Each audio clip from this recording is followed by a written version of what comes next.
प्रिय दर्शकों, पिछले रविवार को हम कोई वीडियो अपलोड नहीं कर पाए थे और हमने इस सिलसिले में अपनी अपॉलॉजी भी आप लोगों के सामने पेश की थी। लेकिन परवरदिगार की मेहरबानी है कि वो सिलसिला जो सिर्फ़ पिछले रविवार को नहीं चल पाया था, हम उसे फिर उसका प्रारंभ कर रहे हैं। एक बार फिर अलबेर टीवी चैनल के माध्यम से प्रसारित होने वाले नो योर लॉज इस basic legal education web series में आप सभी का एक मर्तबा फिर हार्दिक स्वागत है।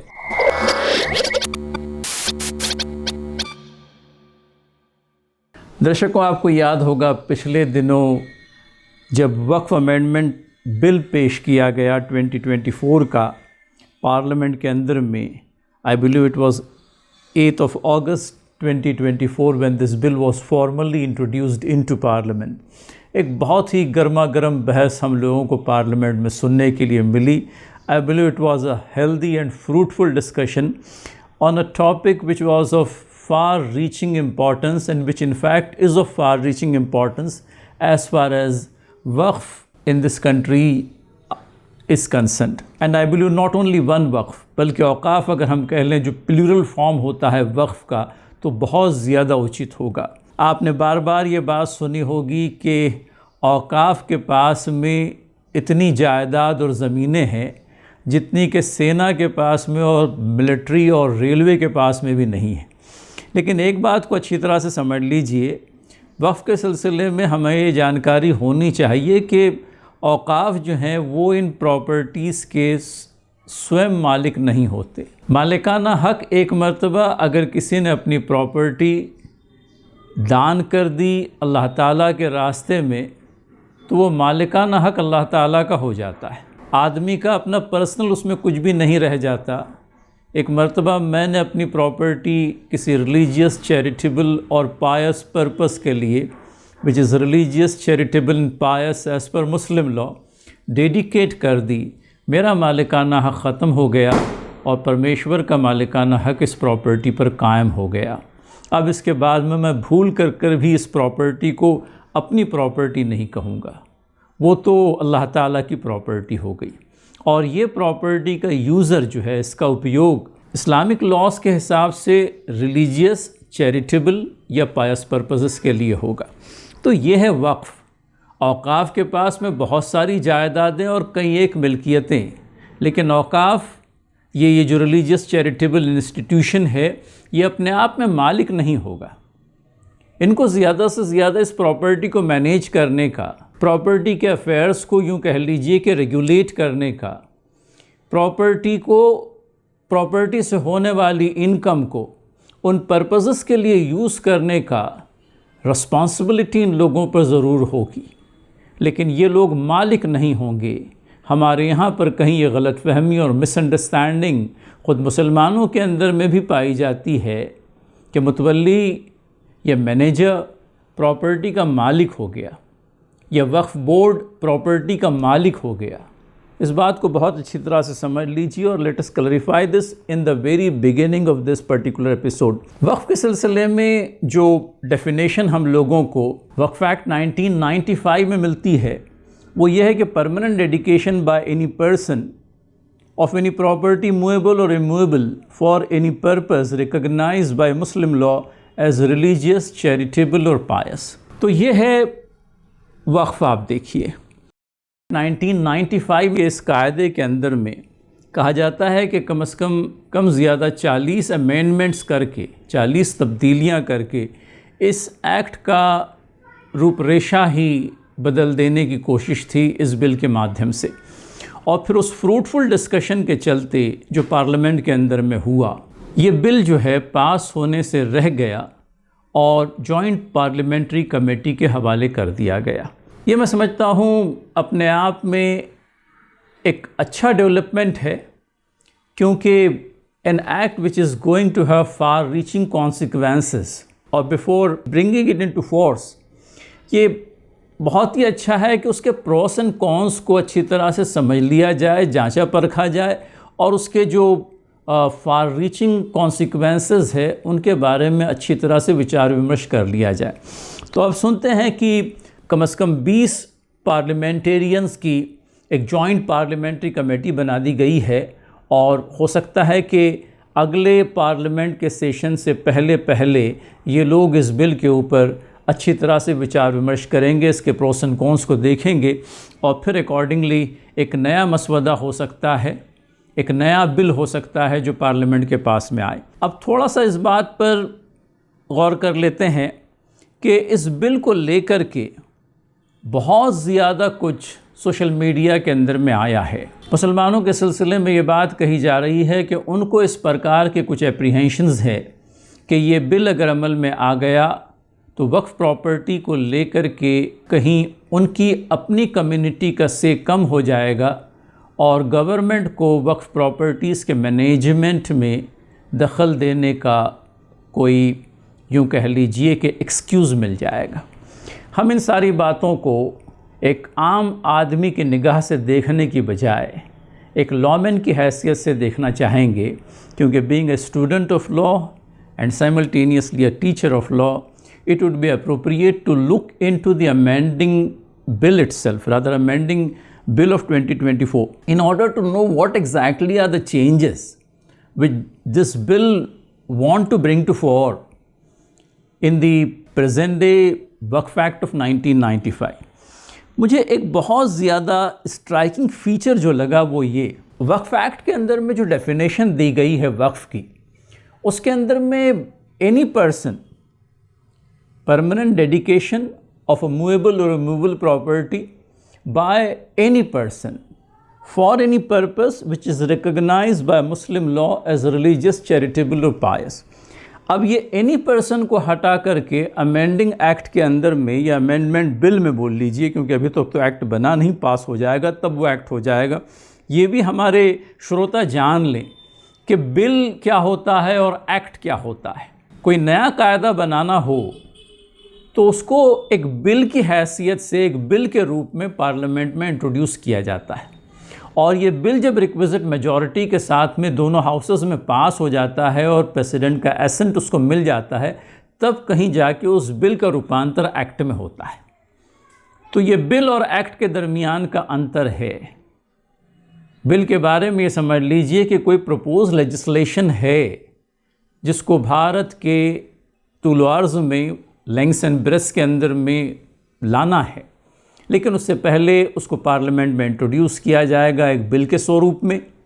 मेजॉरिटी से पास हो जाने के बाद में अपर हाउस में चला जाएगा,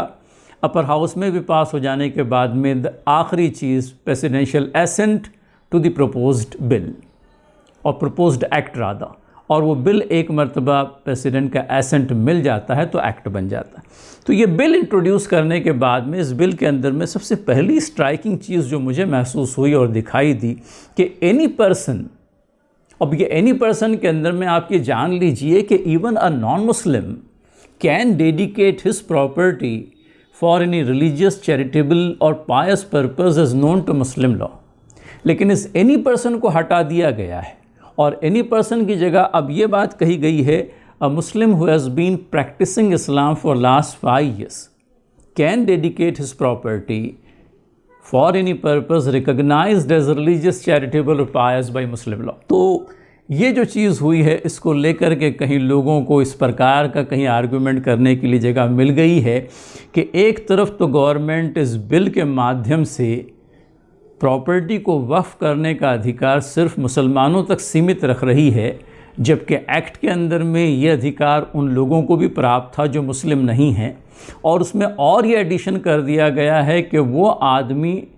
प्रैक्टिसिंग मुस्लिम हो और पिछले 5 बरसों तक उसने इस्लाम के प्रिंसिपल्स के ऊपर यूँ कह लीजिए कि प्रैक्टिस किया हुआ है। अब ये professing and practising religion, I believe they are 2 different things, distinct and distinctly different rather, क्योंकि किसी चीज़ को प्रोफेस करना और किसी चीज़ को प्रैक्टिस करना, इसके बीच में बड़ा अंतर होता है। और आम तौर पर लोगों के बारे में ये देखा गया है कि लोग जो कुछ प्रोफेस करते हैं उसको अपनी प्रैक्टिस में नहीं लाते, और प्रोफेसिंग और प्रैक्टिसिंग के इसी अंतर के चलते आजकल बहुत सारी समस्याएं पूरे भारतवर्ष के अंदर में पैदा हो गई। हम जो कुछ प्रोफेस करते हैं अगर उसको प्रैक्टिस करने लग जाएं तो हमसे अच्छा और बेहतर इंसान कौन हो सकता है। तो ये थोड़ी सी यूँ कह लीजिए कि अमेंडमेंट एक्ट के अंदर में पाई जाने वाली एक ऐसी बात है जो कल को कैसे साबित हो पाएगी। एक आदमी मुसलमान है, गवर्नमेंट के रिकॉर्ड के हिसाब से वो मुसलमान है। Now whether he is a practising Muslim और नॉन प्रैक्टिसिंग मुस्लिम, और प्रैक्टिसिंग मुस्लिम से क्या मुराद है, ये बात कौन सर्टिफाई करेगा कि जो आदमी अपनी प्रॉपर्टी वक्फ करने जा रहा है वो पिछले 5 बरसों तक इस्लाम के उसूलों के ऊपर प्रैक्टिस करता भी रहा है या नहीं। क्योंकि अब की बार जो अमेंडमेंट आया है उस अमेंडमेंट के चलते अगर आप देखें तो एनी पर्सन इस शब्द को जो है डिलीट करने की बात कही गई है और उसकी जगह the words any person practising Islam for at least 5 years ये शब्द लाए गए हैं। इस सिलसिले में बड़ा मैं समझता हूँ कि कहीं यूँ कह लीजिए कि ये एक बहुत बड़ा प्रश्न बन जाएगा। अगर समझ लीजिए मैंने अपनी प्रॉपर्टी इस एक्ट के बन जाने के बाद में वक्फ़ कर दी और कोई अगर मेरे इस डेडिकेशन को चैलेंज करे इस बिना पर कि मैंने खुदा न खास्ता परमेश्वर न करे पिछले 5 बरसों में इस्लाम के ऊपर अमल दरामद नहीं किया है, प्रैक्टिस नहीं किया है, तब फिर क्या मेरे डेडिकेशन को आप इलीगल करार देंगे और जो प्रॉपर्टी मैंने वक्फ़ की थी उस वक्फ़ करने के फ़ायदे से मैं वंचित रह जाऊंगा। ये एक बड़ा ही टेढ़ा प्रश्न है जो इस अमेंडमेंट के चलते कहीं निर्माण हो जाएगा। और फिर इस बात को कौन सर्टिफाई करेगा कि पिछले 5 बरसों तक वक्फ़ करने वाले ने इस्लाम के ऊपर अमल दरामद किया भी है या नहीं, प्रैक्टिस किया है या नहीं। तो मैं समझता हूँ कि पुरानी जो पोजीशन थी, एनी पर्सन, कोई आदमी धर्मदाय करना चाहता है अपनी प्रॉपर्टी को और उसके ज़रिए से कोई पुण्याई कमाना चाहता है, हम क्यों उसकी राह का रोड़ा बने और ये कहें कि भैया आपने अपने धर्म के ऊपर पिछले 5 बरसों तक अमल दरामद करते हुए आपको देखा नहीं गया, तो बावजूद इसके कि आप मुस्लिम हैं आप अपनी प्रॉपर्टी डेडिकेट नहीं कर सकते। तो टेढ़े प्रश्न हैं जो कहीं इस अमेंडमेंट के चलते निर्माण हो जाएंगे। श्रोताओं और दर्शकों, हमारी कोशिश ये है कि हम अपने श्रोतागण के सामने इन प्रोविज़न्स को रख दें और ये निर्णय कि आया ये अमेंडमेंट बिल अपने आप में कोई भले का है या नहीं, इसका अंतिम निर्णय आपने खुद ही करना है। एक और चीज़ जो बचे हुए समय के अंदर मैं आपसे कहना चाहूँगा, प्रॉब्लम ये है कि ये एक ऐसा टॉपिक है जिससे हमारे श्रोतागण जो है बहुत कम जानकारी रखते हैं। हमारे गैर मुस्लिम भाइयों को तो छोड़ दीजिए, हमारे मुसलमानों की भी जानकारी वक्फ़ के बारे में मैं समझता हूँ मिनिमल है। इतना तो बहरहाल जानते ही होंगे कि किसी ने अपनी संपत्ति को अल्लाह के नाम पर रिलीजियस, पायस और चैरिटेबल पर्पसेस के लिए परमानेंटली डेडिकेट कर दिया, वक्फ़ हो गया। कहीं एक और चीज़ आ जाती है वक्फ़ अलल औलाद, और वक्फ़ अलल औलाद का जो कंसेप्ट है this is again peculiar to Muslim law. ये कहा जाता है कि एक आदमी अगर अपने बेटों को, अपनी औलाद को और अपनी औलाद की औलाद को, और इसी तरह से ये सक्सेशन की लाइन जब तक के चलती रहेगी, कोई प्रॉपर्टी इन लोगों के मेंटेनेंस के लिए, इनके वेलफेयर के लिए, एजुकेशन के लिए, इनकी वेलबीइंग के लिए अगर परमानेंटली डेडिकेट कर देता है तो वो भी अपने आप में वक्फ़ होगा। अभी आप कहेंगे कि अगर मैंने समझ लीजिए अपनी प्रॉपर्टी अपने परिवार वालों को ही दे दी तो इसके अंदर में वक्फ़ क्या हुआ, इसमें कौन सी चैरिटी थी, इसमें कौन सी पाइटी थी, या इसके अंदर में कौन सा रिलीजियस कॉज था जिसको मैंने सर्व किया। थोड़ा सा इस बात को समझ लीजिए, एक आदमी की